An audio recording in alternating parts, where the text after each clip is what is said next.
Mosley. And I know what you're thinking, let me get ahead of it. Redneck alert. Oh, pig farmer gone to the glitter again. No, I am from rural Oklahoma, a town of 300 people. Yeah. Oh, and 100 of those 300 went to one church, my church.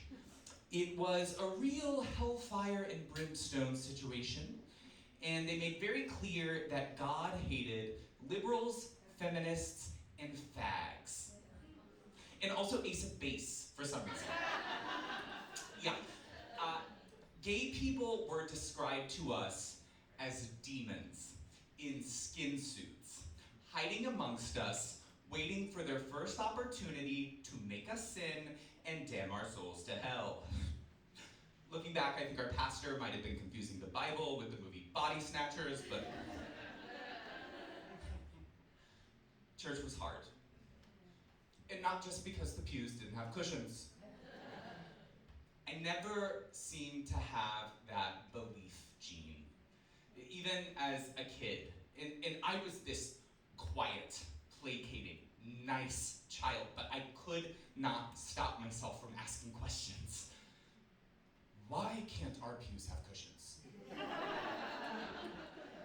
Can the demons take the skin suits off? Who is picking out our hymns, and can they pull from the Sister Act 2 soundtrack? But I always wanted to believe, so badly. And I thought this lack of belief in me was proof that I was a demon myself. And it didn't matter that my dad and granddad were deacons, or that my family filled up 4 rows of pews in this little country church. Yes. Because I knew that God only made exceptions for one Nepo baby, his own. Now, I remember in my 3rd grade Sunday school class, Sister Robetha, a woman in her 60s who dressed like she was living in the 1860s, said, if one drop of alcohol ever touches your lips, you will spend eternity in hell. All those children kissing their alcoholic fathers goodnight. Forever wrapped in the arms of Satan. I'm sorry. Sister Rebecca said so. But I remember being in that class, like 8 years old, thinking about my dad and his beers. Every Friday, Saturday night, out at his grill, my granddad next to him, and how even at their drunkest, they would just get sentimental about how much they loved their family. Oh, Brigham's 8 years old is very smarter than his teachers, aren't you, son? And also, oh my God, my range. How am I not famous yet? Thank you. But I remember thinking, that's gonna send them to hell for all of eternity? It did not make sense to me. How can alcohol be bad? It's always there when my dad is telling me he's proud of me. And I remember being in that Sunday school classroom, raising my hand and saying, but Sister Rebecca, Jesus drank wine. And I gagged her. She was gooped. She had never thought of this before. I mean, literally, Jesus juice. Sister Rebecca never thought of it. I mean, what is that? Roro! Beth!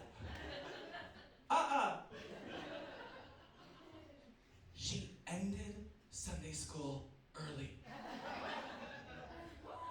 During our after-church Sunday lunch, this is something we did every week as a family at Granddad and Gigi's.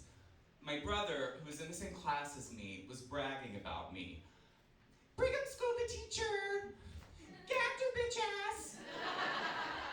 He's gay too. And my dad was so proud of me because he was drunk. That's my me and Granddad cheersing Keystone Lights in my honor. It seems perfect, right? But it didn't feel that way. This experience was terrifying. Because even that young, I knew I wasn't one of the chosens. So I must be one of the nots. And this church of 100 people, this is my entire world. And there are demons out there. And I'm one of them. And I'm the only one using context clues. And we did communion with grape juice, sure, and only about once a year, because the whole thing leaned a bit too pagan for us. But we still knew they weren't breaking out Welch's in the Last Supper. Jesus hey y'all, I get a feeling tomorrow's gonna get pretty crazy, so I don't want to get too loose tonight. So this is juice, but pretend it's wine that's actually my blood. Oh, I hate fags. Cheers!